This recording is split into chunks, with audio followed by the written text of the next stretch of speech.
far boat that looks like it's disappearing over the edge. You zoom in, you'll see that not only can you see the full boat, but you can also see the horizon above it and behind it. It's really just perspective. I am Aaron Krishock, and I believe the Earth is flat.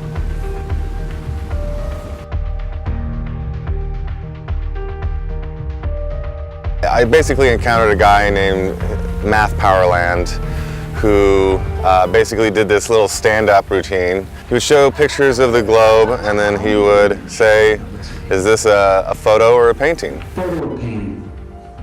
Made you think.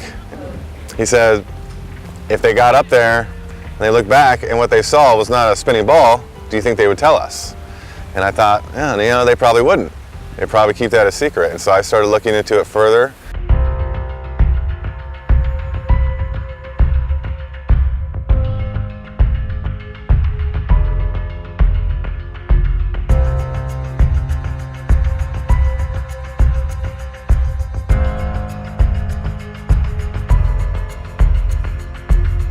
So I started looking at all the physics that I had been taught and started realizing that there was a lot of loopholes that were unexplained, and things started making more sense as I started looking at it through the FlatEarth model.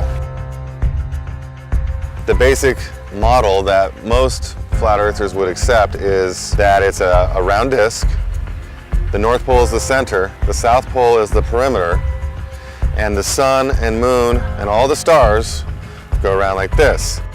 The South Pole being the perimeter, there's a giant ice wall that goes around the entire thing. So now you won't fall off the edge because you'll run into the ice wall. And before you even get to the ice wall, you'll encounter the UN Peace Force.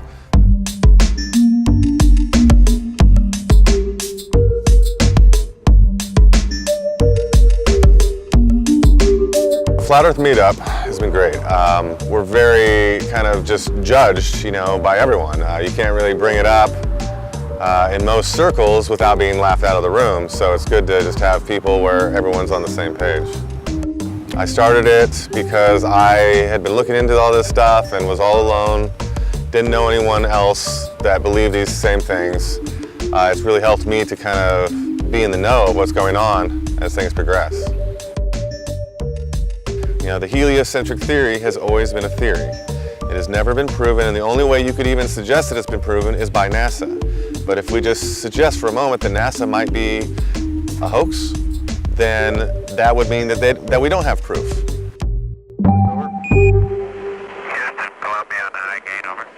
Roger, the EVA is progressing beautifully. The moon landing was definitely done in a film studio.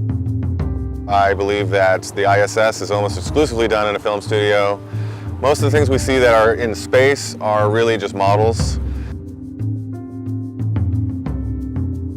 The why, I think, is the obvious answer is money. Right now, this very moment, they're getting $60 million a day. I'm looking for the truth, you know, and I was never looking for the Earth to be flat. I just started looking for the truth and came across the Earth being flat. Why do we believe what we believe? And before we just dismiss something like the Earth being flat, let's look into it. And if you have any faith in science and the scientific process, then you ought to be willing to look at evidence that's contrary to what the mainstream belief is. Literally every single person that I've ever encountered or ever heard of that is trying to prove that the Earth is a spinning ball has failed and become a flat earther.